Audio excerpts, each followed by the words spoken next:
joyful hello to all of you. My name is Minnku, Buttar, founder of the Circle of Joy that brings you self-mastery programs and retreats.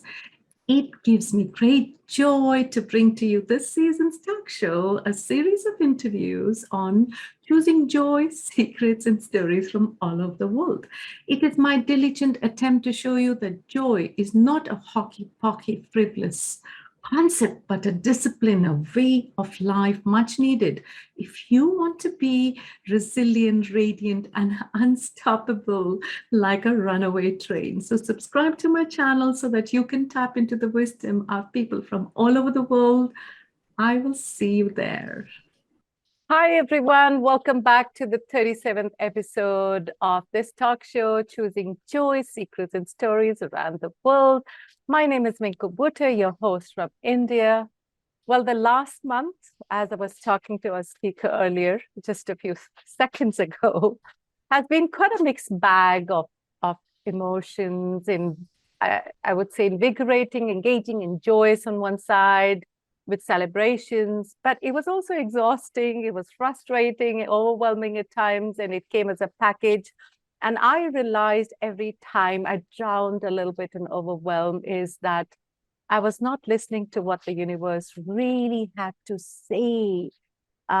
So every time I had that overwhelm, there was just this one statement that I had read a long time ago that kept me going. And it was, the universe, if it had a message for us, it would be continue to share your heart. And I promise when the time is right, I will deliver you the most amazing love. And it's this love and listening and conversations with the universe that took me through. It became a labor of love and gratification for me and my family. So it was inevitable that today's conversation that I chose had to be about the universe. And the guest speaker that I have chosen has an amazing capacity to hear the stories that the universe has to share. So a little bit about him. He wrote, and I could be wrong, but this is what I gather. He wrote his first storybook in grade school, and he can correct me later if it was otherwise. He started getting paid for his writings all the way in 1978. He's adventurous. His work history is incredible. A long-haul trucker, an apprentice butcher, apprentice coffee buyer, lumberjack, mathematician, semanticist, physicist, educator. He was also an original member of the UN Scientists Without Borders program, and he holds patents which cover mathematics and neuroscience and linguistics. He's also a featured contributor at BIZCATALYST 360, and he's a mastery at storytelling with such a sense of humor as I have found. And you could see that and read that and sense that in his publications. Ladies and gentlemen, please join me in welcoming the man who can easily be here, there, and everywhere, all the way from New Hampshire, United States, Joseph Carrabis. Welcome, Joseph. Hi there. How are you? I'm doing very well, Joseph. Thank you so much. This is a much awaited conversation for me as well. How are you doing today? Today's a good day. We have bright sunshine, relatively warm for New Hampshire, and I'm talking with you, so it's a great day. Thank you. Thank you. You already put me in a very joyous zone by saying that.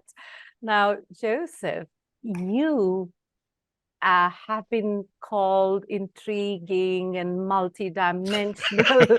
And, I miss nothing about my speakers. You've been called refined and cerebral. And I see the enigmatic you sitting in front of me, and you've got the was, could be, might have been confusing tags behind your name. So, Joseph, I want our audience to know, beyond the campfires and the music and cigars you love, and the sumptuous pizzas you cook, and the humongous kites you fly, who is Joseph really? I mean, if you were to watch yourself, You are not boring and dull. Some of your friends don't buy it, and I don't either. So who's Joseph? Tell us. Joseph, if I were to look at myself objectively, let me think. I guess I would have to say I'm an explorer. And I'm an explorer of, number one, myself. And I appreciate this. This may sound vain and egotistical. And the truth of it is, I have rarely found anyone as deeply intriguing as myself, because I'm able to say, why did I do that? What caused me to do that? How come I'm behaving this way? Is this the way I really want to be? And when I observe somebody who I may admire, who may have qualities and traits that I really, wow, I wish I was more like that, it's not easy for me to go and say, how did you learn to do that? How did you become that way? What experiences did you have? Whereas with myself, I'm able to go, I remember why that led to that, led to that, led to that, led to that. So that's why I do things a certain way, which also gives me the ability to change myself. I can't change other people. God knows I've tried. But I can, I can change myself. And that is where I'm an explorer, which may take me different places on the globe. It may take me different places in the universe. Took me here with you. So that's how it goes. Did I answer your question at all? Yes, you did. And I picked up cues from you. Next time I am in a social circle and someone says, how are you? And I'm going to say intriguing.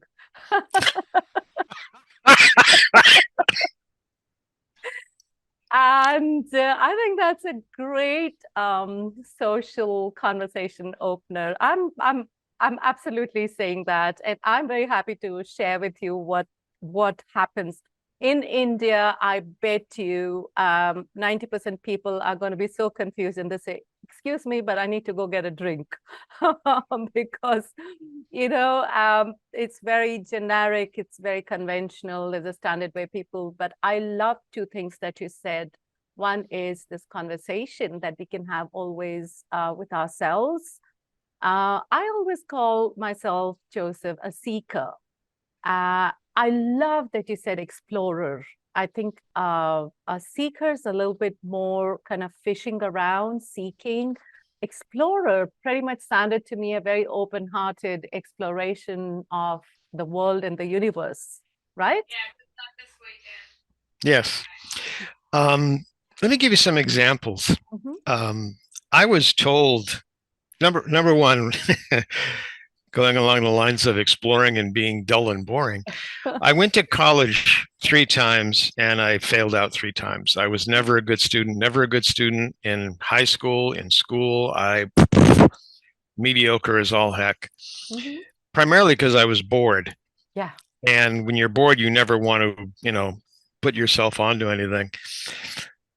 But here's my wife's just telling me she's going to take the dog for a walk. So I heard that. When I was give you an example, when actually going further back, when I was in high school, mediocre student, and I'm in a elementary physics class, no real math involved, simple physics. And there was a problem in the back of the book, and the teacher was explaining it to us, and he couldn't figure it out. Mr. Grew, wonderful guy. My God, he was what you really would call a teacher. He wanted the students to learn, to have joy in the learning. And he couldn't figure it out. So I said, I can figure that out. And Mr. Grew was like, Joseph, that's nice, but and I said to the class, I said, anybody want to pay me $1 and I'll figure this out? And of course, everybody thought I was, a drooling idiot. So yeah, sure. Uh-huh. But now money was on the table. Mhm. That was interesting. The problem was so elementary, but money on the, oh, okay, I can make money. So I went home and I figured out the problem. I brought it back and I put it on the board. And Mr. Grew is, wow, that's really good. And everybody in the class is like, no, you couldn't have figured that out. He said, no, he did. He figured this out. So Wow. everybody owes him $1. Uh-huh. And that pretty much told me that formal education sucked, but you could Yeah. make money. Yeah.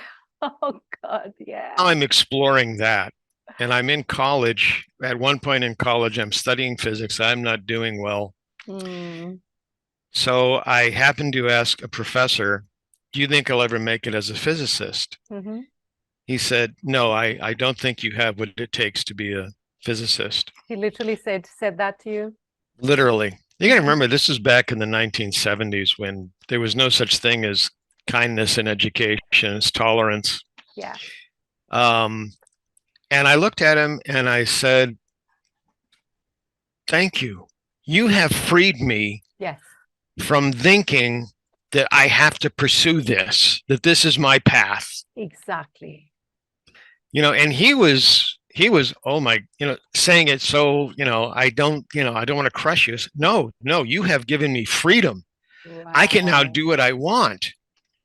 Wow. And of course, years later, I went on to make contributions to physics, because I could now pursue it the way I wanted to. I could explore what interested me rather than what they told me I had to study. So it's all about exploring. It's all about knowing yourself, finding your joy, finding the part inside of you which resonates with something, and appreciating that works for me. That's amazing. That's amazing. I know what you mean. And, Joseph, you and I have talked at a very deep level the last conversation. I do believe that we all carry forward, at least, from what I've understood, and I believe from the pit of my stomach, we carry forward knowledge from many lifetimes, apart from what we're learning as we go along. And that, if we allow, is something we dip into. It's like a bowl that's so full of so much of wisdom. We think we don't know, but yes, we do. And that really brings me to that wonderful book that you shared with me, that Think You Do. The first time I saw that title, you were very kind to send me the ebook. And really, how many times, Joseph, did I read it in the last 1 month of overwhelm? And so thank you so much for that. 60 ways to be healthy and hold off harm. I loved it. It's just so amazing. And I enjoyed the rich wisdom of it. And frankly, I resonated, Joseph, on so many principles of change, choices, connections, conversations you've woven in it. But Joseph, if I can just bring you to that one, the three-liner that you started the book with, and that I just wanted to explore because I didn't get a chance, and now we can share it with our listeners. You started the book with something beautiful. You said, be so confident in knowing what you bring to the table that you're willing to eat alone until you find the right tables. I really, really want to know, where were you coming from and what was the inspiration for this whole collection of wisdom that you have in this book? Thank you for asking, because not a lot of people actually say anything about that, and I keep on hoping someone will go, what is that about? So the quote is not original with me. I don't really know where I found it. I've been collecting quotes since I was a teenager. I have literally a text file of quotes that's almost 1,000 kilobytes in size at this point. Yes. But anyway, that quote, it has so much meaning to me because I come from a generation and a place and a family of origin that really looked at the negative rather than the positive. Oh. You know, I was told repeatedly in school as a child through high school and into college that basically all I would ever amount to was somebody stacking grocery cans at a faraway store. You know, Seriously. here, yeah, here there's a chain of stores called IGA, very, very old chain of stores. I've seen them in the US, yes. Right. And they tend to be way out, you know, away from major cities. Yes. And I was actually told in high school that the most I could hope for was either a factory job, minimum wage factory job, or stacking cans at a North Country IGA, way up in the boondocks. Oh, I'm so sorry at the damage that, you know, our Well, child's innocence is done with. The thing is, thank you. I appreciate that. And the thing is, I learned not to let other people's limitations be my limitations. So they perceived me a certain way. I now had a choice. Is that where I'm going to be? Is that my thing in life? Or am I going to say, you were mistaken? You don't appreciate what I'm capable of. Because I knew, I never shared this with anybody, but I knew that I had abilities that were rare compared to others. So it was merely a matter of me exploring until I found people who would go, wow, geez, that's a really good, where'd you get that again? And it took me, as I was saying earlier, it took me all over the globe. And I went to people and places where there would be happiness, love, joy, where there would be uplifting rather than down pushing. Okay. And I listened. I listened to everyone who was willing to talk to me and got their knowledge, got their wisdom. And, you know, they would work with me. They would listen to me and say, well, have you thought about thinking about things this way? Maybe you need to believe this and not that. Maybe you should go over here. And funny thing was, the minute I found the first person, they would say to me, you know who you need to go talk to? And this was back in the 70s and 80s. And they would say, I'm gonna send a letter, because we didn't have email. I'm gonna send a letter and I will give you the bus fare, because I was hitchhiking. I will give you the bus fare and this person's going to be expecting you. And then I would, from this person to that person, I'd spend a couple of months studying with them. You know who you need to go talk to? You need to go talk to this person. Amazing. Yeah. So I had the opportunity to study without studying with some of the most brilliant mathematicians, some of the most amazing physicists, some of the most world-shaking neuroscientists, psycholinguistics. And, you know, as you said, at one point when we had a company, when my wife and I had created a company, I had patents in half a dozen fields based on all of these studies, no college degree. Don't let that stop people. Pursue where your heart is, follow your path, your bliss. Remember Joseph Campbell said that, follow your bliss. Follow your bliss. Yeah. Where is your joy? If you're not joyful where you are at this table, if you're not finding joy at this table, go to a table where you'll find joy. Oh, I so totally see this, Joseph. Yeah. Oh, that is just so awesome. And what amazing, powerful message that is. And I hope, and I really hope that a lot of younger generation will listen to this episode. And yes, and wow, that's powerful. I think there is something to be learned with every conversation, everyone that you meet. It's up to you to extract. And also, I love the fact that you were so open to receiving.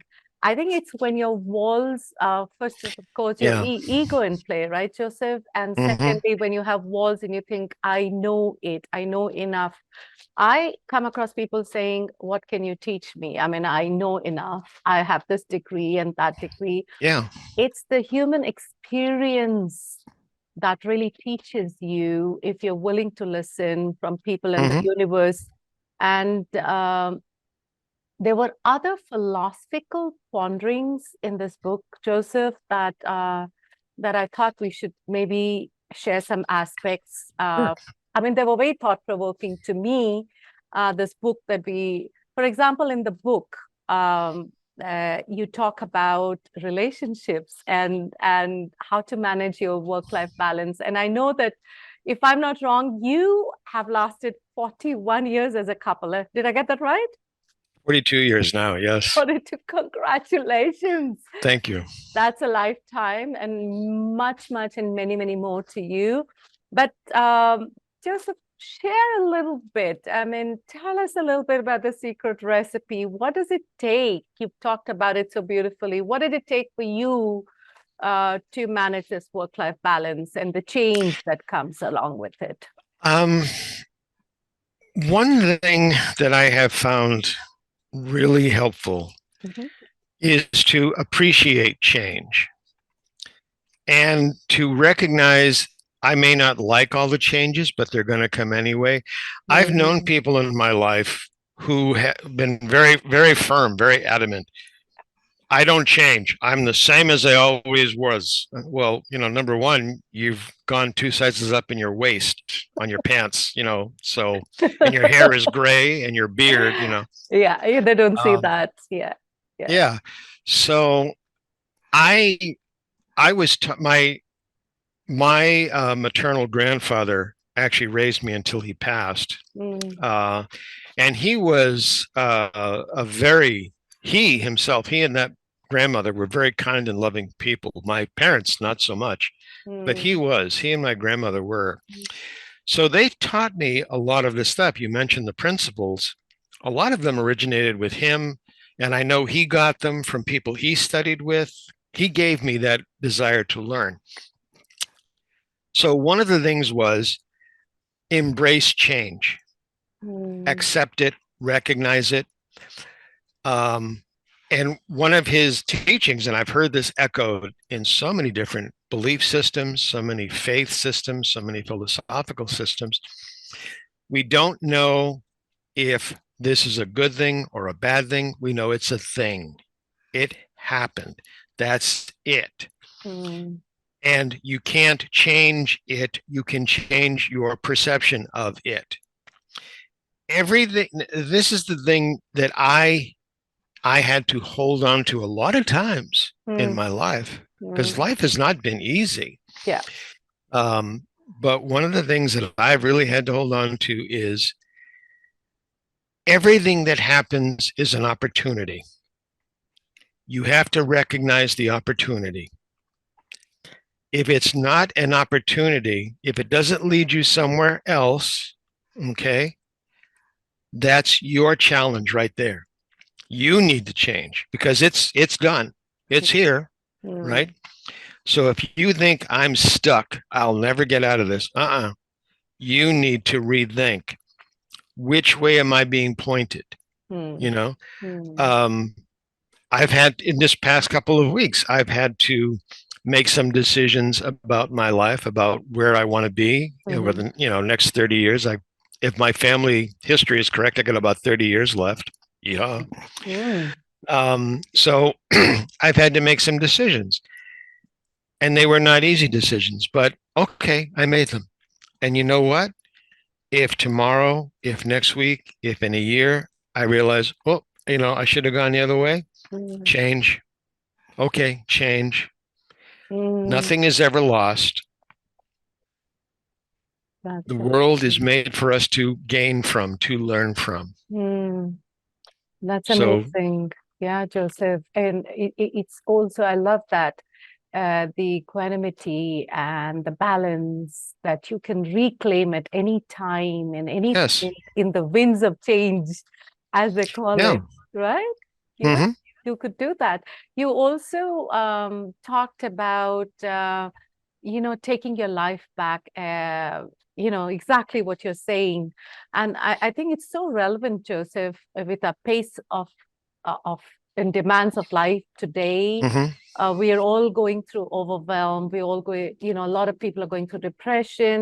And Yes. depression actually is almost a fashion now. It's fashionable. Oh, so and so is. Yeah. It's very strange.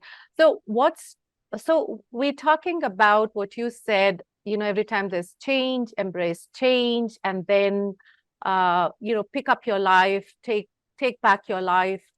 So what strategies tell us what would help? How do you reclaim back your life? Because a lot of people are dying to rise again, like the phoenix, right? How does Yes. one even start? What would you advise? Well, let's start with something that a lot of people recognize after the fact, Mhm. and that is they feel tired. They're, Right. oh God, I've had such a long day. Oh, Yeah. And here in the US, the Yeah. thing is, I'm going to get a cup of coffee. Okay, well, if that's what they want to do, but what I offer is, Mm, you know what? Get a glass of water instead. mm, Water, good old water, mm. purifies the system, cleans us out, flushes us out, hydrates. The great term we have now, it hydrates us. We used to say, I just feel better with water. Now we got to use that fancy term, hydrates us. But Yes. the fact is, when we give our bodies water, just a mouthful, you don't have to sit there and drink Mm, gallons, mm. just a mouthful of water. You let the body, literally let the heart, the lungs, the liver, the spleen, everything Yes. else just, Mhm. okay, I'm good. I got another go here. Another thing, again, physical body. A lot of us these days are sitting at a desk 8 hours a day. Yeah. Just get up and walk around the desk. I know that sounds so irrelevant. It's kind of, come on, but just get up. Yeah. What I do is I do deep knee bends. I get up off the chair and I do 5 or 6 deep knee bends. And at Mm. my age, I hear everything pop and crack. Yeah. That A little feels bit of, good. yeah, a little bit of a symphony going there. Okay, good. Yeah. Come back down. Uh-huh. And at least once in your day, Mm-hmm. we've talked about the body, the physical body, and let's go about the other bodies. Mm-hmm. Once in your day, do something. I don't care if it's for 5 seconds, 5 minutes, Mm-hmm. whatever. Do something you find joy in. Nowadays, it's actually kind of easy. As Mm-hmm. silly as it may sound, you can go on YouTube and watch silly cat videos, right? You can pick Yeah. up a book. Yeah. You can read a Yeah. joke. Absolutely. The internet is filled with these funny pictures that people put up, something to give yourself a chuckle. Read a poem that you like. Mm. Read a paragraph. Get a book of sayings, that Yeah. like when you're, be so confident in what you bring to the table, that's a good saying. Mm. And okay, now meditate on it. Give yourself a couple of minutes to go, what does that mean to me here Mm-hmm. now? Mm. And what it all comes down to is allowing yourself the moment to refresh, the moment to renew, to recharge. Mm-hmm. And center. And yeah, absolutely. Yep. We each have 4 bodies. We have an emotional body, a physical body, a spiritual body, and a mental body. Mental body. And whenever we're off the center of those 4 bodies, that's when we're having challenges. Yeah. Yeah. Sometimes Sometimes we're too emotional, right? We have to come back to the center. Sometimes we're too focused on the spiritual. We have to come back to the Yeah. center. Yeah. Totally. And one of the ways that I find useful to think about it is, you have those hanging mobiles in your Mm-hmm. home. Mm-hmm. Okay, here's a mobile with 4 spheres on it that are always in balance. But if all of a sudden you're really emotional, those other spheres have to do something to compensate, right? Absolutely. So depending how far off, the emotional, how far off, the mental, but how far off, you got to recognize these things. And as you said, come back to the center. Give yourself a moment. You are the most important thing in your universe. Give yourself a moment to recognize, as silly as this sounds, without me, nothing else would be here because I'm aware of it. I'm perceiving it. Absolutely. And the I is not the egoistic I. Correct. It's Correct. the essence, it's your spirit, it's you Yes. who's in cognizance and awareness and mindful of what's happening around you, right? Exactly. Exactly. Love that. You know, we tend to spend time in what's called the mind-body axis. You know, where we're thinking and we're in our body and we're thinking. We don't spend a lot of time, especially if you're a native English speaker. This is very different in other languages and other cultures. We don't spend a lot of time in the spiritual and emotional because English, for example, doesn't have a lot of words for spirit and emotion. We have a lot of words for mental and physical. Yeah. But, you know, Italian, my native language, Italian, we have a lot more words for emotional. And that's demonstrated because Italians, we always think of them as emotional people, and they're always, you know, talking with their hands. And I love it. I love it. It's mesmerizing. It's very mesmerizing. Exactly. If you look at the language, there's a lot of emotional based words. And we Indians, you know how we do it. We shake our heads like yes. In a 8 when no one knows whether you're saying a yes and a no. I mean, can be a problem. Yeah, it's that's a wonderful gesture I've seen many times because I even said to someone, is that kind of like a maybe? You know, I don't want to really commit, but you know, I'm kind of okay. Yes, keeping it safe out there. Yeah. No, but you're right. It's so important to get back to the me time. And indulge in what gives you joy. I mean, for me, in the last 1 month was a new Nespresso machine.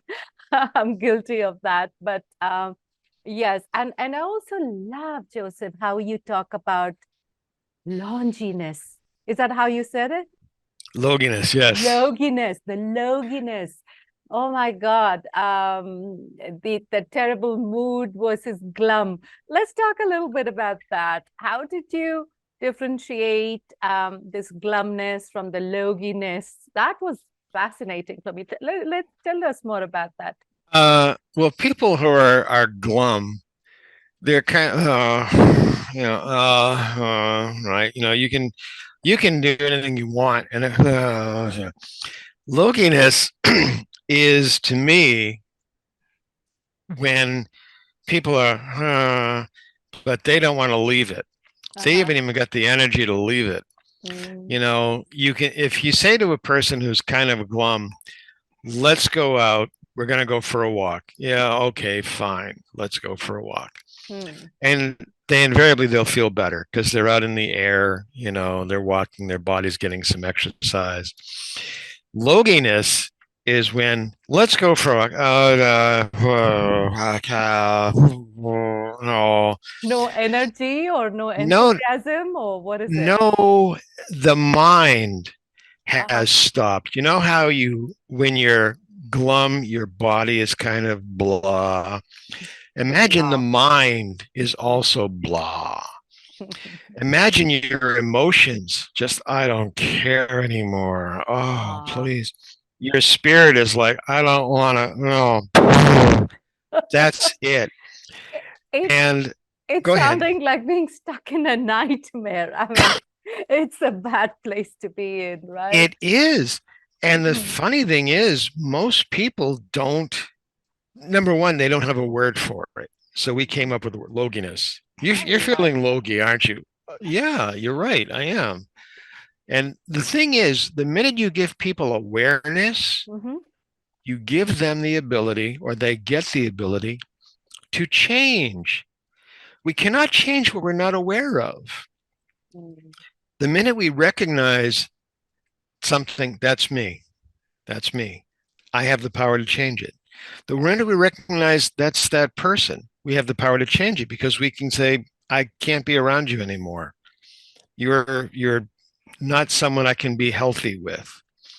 And I've had to do that in my life, and that has caused some challenges in itself, because I've had to say to someone, I can't be the person I want to be when I'm around you, when I interact with you. I can't be the person I want to be. That's interesting. Because something about them, something about their attitude brings me down, makes me upset, confuses me. And we have to recognize there are people, and I'm not saying they do this intentionally, but there are people who just have that effect on us. Yeah.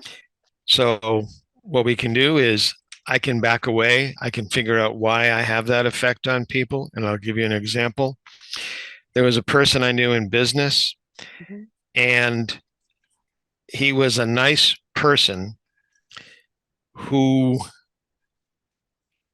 didn't know how to have a healthy relationship to people. He used people.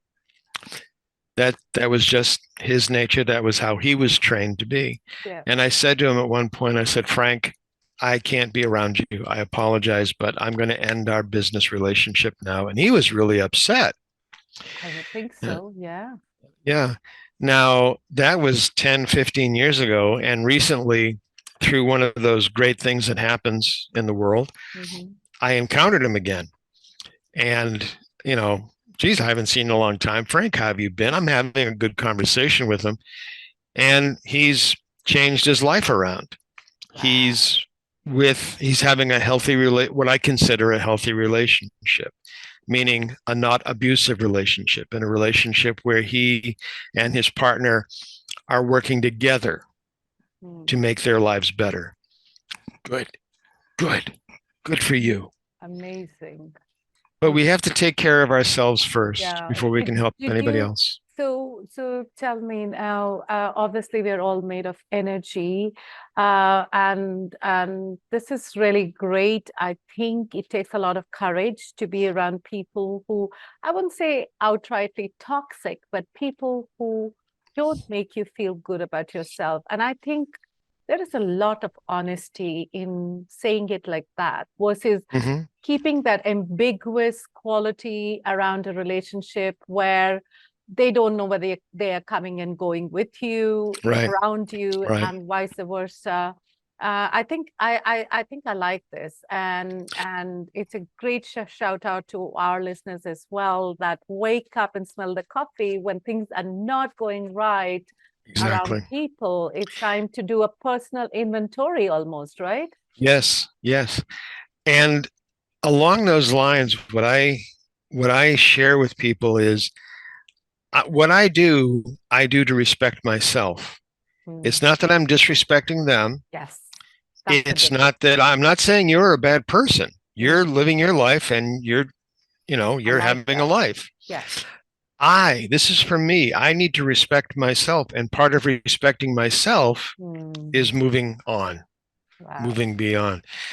Now, when you think about it, I've been with Susan, my wife, partner, and princess, for 42 years now. She's not the first person I was with. But at a certain point in time, we recognize we change. The person has not kept pace with me, so to speak, however you want to say it. The most horrible thing you can have is two people who change separately and don't realize they're separate. And they have all that binding energy between them, but now they're forcing the binding energy because they don't recognize, I like tennis, I like golf, something like, it can be the most idiotic things. Whereas Susan and I, we have recognized our differences and used them to bring ourselves together. Susan is a very highly skilled equestrian, a horsewoman, Wow. and I celebrate that. Amazing. I celebrate that with her, and I can't ride. You get me on a horse, the horse is like, what the heck is this guy doing?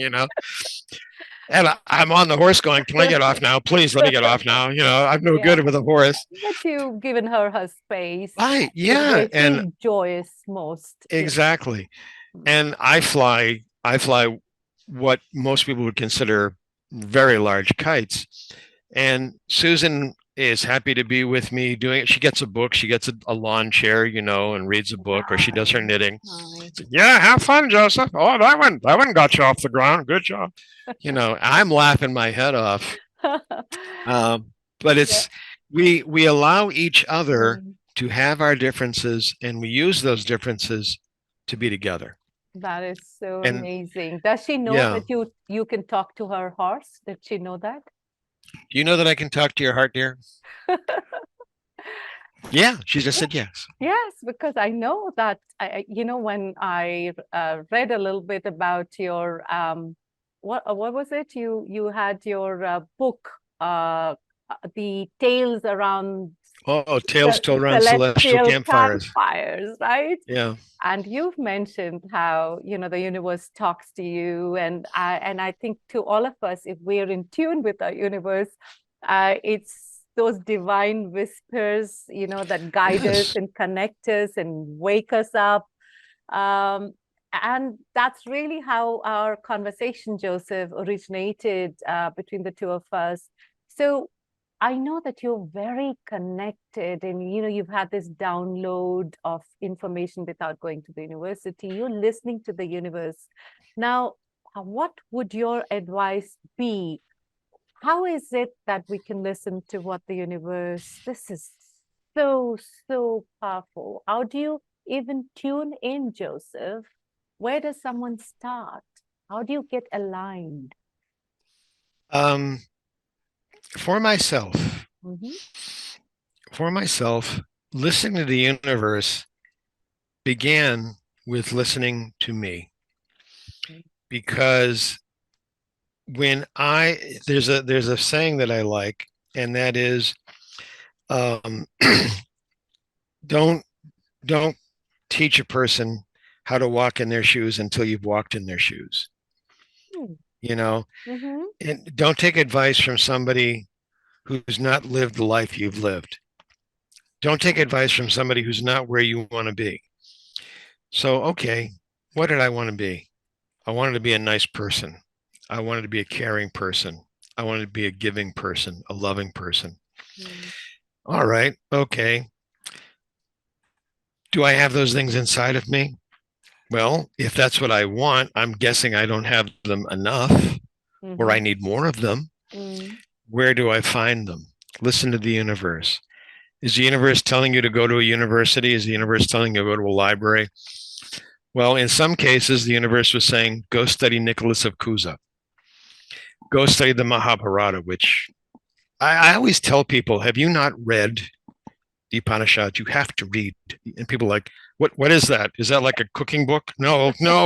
It's a mouthful name.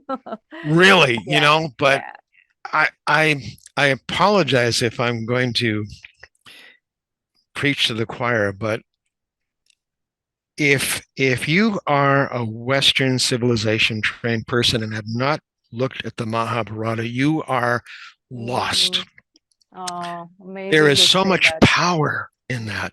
Amazing. Not only the Mahabharata, but the Qumran, the Nordic sagas, the Viking sagas, the Adils, the Baba Yagas from the Russian people. So, and the hair is going up on me. What little hair I have left, it's going up on me because I these stories have survived and lived because they have meaning to us, and they still teach us, right? So how do you listen to the universe? You listen to yourself. The universe said to me, these people are not able to teach you what you want to know. A lot of people would say, I'm going to put my 4 years in and get my bachelor's. Boom, I'm going for my master's. I'll get it. And I said, What do I want to do? Well, I was working on a loading dock, a shipping port, and this guy sees me, reading and doing stuff, and he says, "Do you like coffee?" Yeah. You want to learn how to be a coffee broker? Gosh, it was another job. Yeah, it was just like, but then, it's like in billiards. This ball hit that ball, hit that ball. Okay. I was way up north in Canada and I needed work and I was cold and I saw a sign. Do you know how to use a saw? Yeah. Lumberjack. Come on, get on the truck. That's how you ended up there, right? Yeah. Right. Yeah. And the same thing, I worked for NASA for a while. That was simply, I was literally a janitor and I was making some suggestions, kind of like in the movie Good Will Hunting. Yeah. I'm cleaning the floors and I'm looking up and well, if you try this and you try that and you try that. Yeah. How do you know about that? I read a couple of books. Come over here, I'll give you a job. So you listen to yourself and each moment, this goes back to what we were talking about before. Yeah. Each moment, accept the moment, find the opportunity in the moment, be appreciative of the moment, because once that moment passes, it is gone. Even the most painful moments in your life, and we've all had very painful moments, I'm sure. If you haven't had painful moments, I'll give you some of mine. So we've all had painful moments. Well. Recognize they were there to teach you, to help you, to get you to the next place. And knowing that, recognizing that, feeling that, believing that, the next place will be a better place.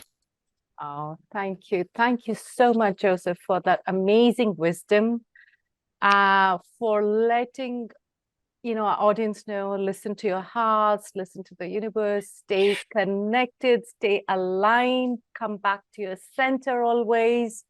I think these are the messages. It's like you said, from the Upanishads, from every wisdom that's been accumulated for thousands of years, it brings us that it's all inside us.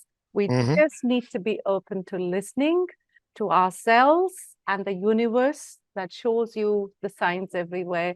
So thank you so much, Joseph. You and I, we could talk about this, and I'm sure, with the amazing publications you have, especially the one there, I think the new ones, Augmented Men and the Tales Around Celestial Campfires. Where do people find you, Joseph? People I know are going to gravitate. You have that energy around you. Where may they find you? You can find me on Amazon. I hope you can find me, and you should. And you are there. I saw that. Yes. So Amazon, you can look at my blog, josephcarrabis.com. I know that's such an imaginative title. I'm on Facebook. I'm on LinkedIn.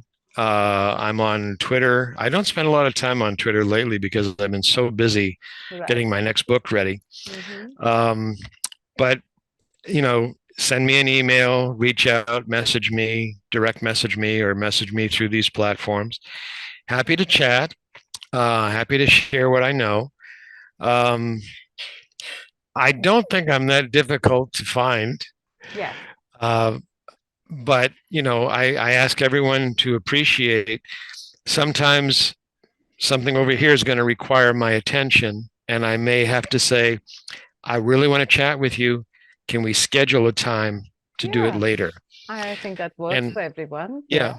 A lot of people go, yep, sure. And also recognize, despite everything I've learned and I'm still learning, I'm not like a medical professional.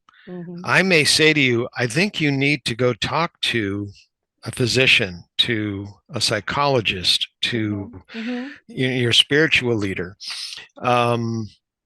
because I don't know everything. I don't claim to know everything. I'm really good at not knowing a lot of stuff. I've discovered I'm really not that knowledgeable.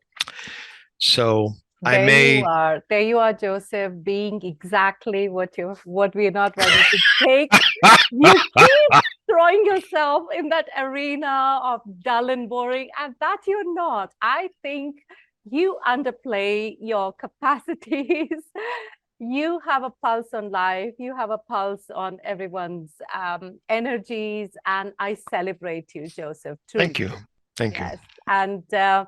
And I, for all our audience, I just want you all to know that, if you're curious about any of Joseph's work of fiction, or if you really, really want to know whether he really met all those ethereal, unimaginable creatures that he has described, which I really would love to know offline, please look out for Joseph on all those areas and platforms. And Joseph, if I could whisk you away right now towards the end of our episode for a rapid fire round, how does that sound? Please do. Let's go. Okay. So quirky, spontaneous, which is your DNA? So the first one coming your way, what brings you joy? Our dog, Boo, Susan, wife, partner, and princess, friends chatting and laughing together, sitting around a campfire and having playing the guitar, playing the piano, playing any musical instrument, listening to music, a good book. I love You chat, you can bring me joy. Oh, thank you. It's been so joyful just talking to you. I mean, this has just been amazing. So tell us the next one coming your way, the one thing about you that not too many people know, just briefly. Just let's tease them a little bit here. Something that not too many people know about me. I love doing puzzles with Susan. We have a table and we have jigsaw puzzles. And if I turn the camera, you'd see there's a whole stack of puzzles over there. That's incredible. That we, that's one of our quiet, joyful times when we need to reconnect and realign and, have a quiet moment together, sit down and do a puzzle. That's amazing. One powerful adjective for love. Compassion. Oh, how amazing. How amazing is that? So, yes, I know we could just take off from any of these questions and make a whole episode on that. Joseph, complete the statement for me. Forgive others so that ... Forgive others. So I'm going to turn it around, actually. Forgive ourselves so we can forgive others. I love that. If we don't forgive ourselves first for something, we'll never be able to forgive others for what they've done.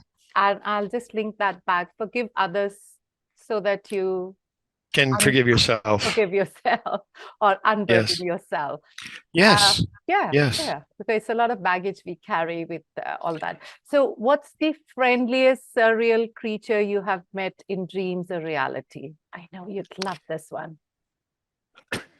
There's a creature that frequents our backyard. If I turn the camera, you'll see we have woodlands behind us. Yes. There's a creature that I've actually written about in one of my upcoming novels. And when I first encountered it, I was terrified because I'd never seen anything like it. And it calls itself, in our language, calls itself flower song. So if you could imagine all flowers brought together, all flowering plants, all growing plants, all green things brought together into one entity of life and just sharing itself with you, letting you know what life is. That is flower song. And I first encountered it probably 2 or 3 years ago when I was writing this particular book. And as I say, it was, when we human beings, when we're in touch with the divine, it's very frightening. Yes. Because that kind of energy, and that was my experience. But since then, flower song has allowed me to grow with it and understand it. So, yeah. I love that, Joseph. Thank you so much for sharing a part of yourself, for being so candid, open. I just wish a lot of our listeners listen to this episode over and over again. There's just so much hidden in there. It might sound like a conversation, but there's just so much I think we've allowed to float out to the universe together. So thank you. With my hand folded, thank you so much, Joseph, My pleasure. for being, and join me to say bye to our glorious listeners from all over the world. Bye. Take care, all. Thank you. Bye-bye. And to all of you glorious listeners, I will see you again on the 1st of June with another episode. In the meantime, stay blessed, stay safe, stay loved, and stay joyous. Bye for now. Bye for now.